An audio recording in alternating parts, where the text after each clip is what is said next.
Quand vint le départ effectif de notre Seigneur Jésus, quel changement!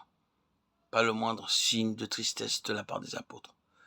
Il lève les mains et les bénit, et ce faisant, il est enlevé au ciel et dérobé à leurs yeux. Il n'y a aucune suggestion de terreur ou même de perte. Si nous pouvons discerner avec justesse l'atmosphère, ce moment-là ne fut nullement un moment de tristesse. Quelque chose s'était produit pour leur faire réaliser que tout ce qu'il avait dit à ce propos était vrai. Ce ne fut point un changement pour le pire, mais un changement pour infiniment mieux. Ils retournèrent à Jérusalem avec une grande joie. Luc 24, 52. Quelque chose s'est produit. Je le répète, je crois que le fait qu'un tel changement eut lieu en eux est l'un des arguments les plus forts en faveur de la résurrection. Et je ressens que vous et moi, et tout le peuple de Dieu aujourd'hui, avons besoin de saisir quelque chose de ce qui se trouvait dans leur cœur. Nous avons besoin de nous emparer de quelque chose de cette joie que le Seigneur est monté. Psaume 47, 6. Nous ne l'avons pas perdu, nous sommes plutôt grandement avantagés par sa montée jusqu'au Père. Notre gain dans sa montée est quelque chose sur lequel nous devons fixer notre attention. Pourquoi donc l'ascension et la glorification? Tout d'abord, ce fut un tournant dans la dispensation. Cela a marqué un nouveau commencement de choses. Nous obtenons un aperçu de ce qui s'est passé dans quelques-uns des psaumes. Psaume 22, mon Dieu, pourquoi m'as-tu abandonné? Psaume 24, qui est assurément un psaume prophétique. Porte, élevez vos linteaux, élevez-vous, porte éternelle, que le roi de gloire fasse son entrée.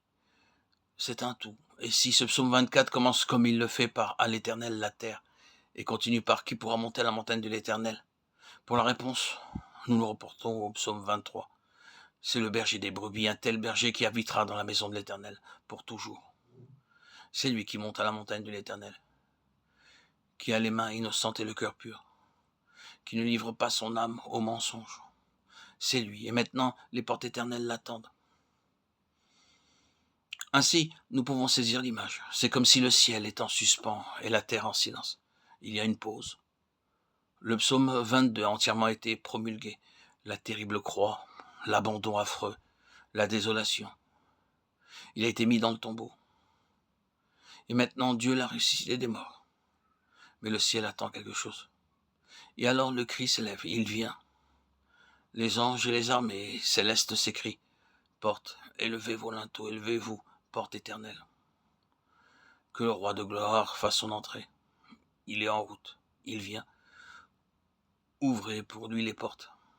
C'est l'image de son ascension, de son exaltation, de son retour au ciel. Le point est que tout était en train d'attendre ce glorieux événement. Rien d'autre ne pouvait avoir lieu avant que cela prenne place. Certes, la préparation a été effectuée ici-bas sur terre. Toute cette œuvre a été accomplie par la croix. Tout est prêt.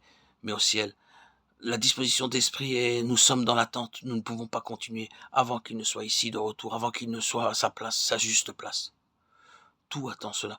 Toute chose est en suspens jusqu'à ce que cela se produise. Cette ascension, cette exaltation, cette glorification du Seigneur Jésus est quelque chose d'important.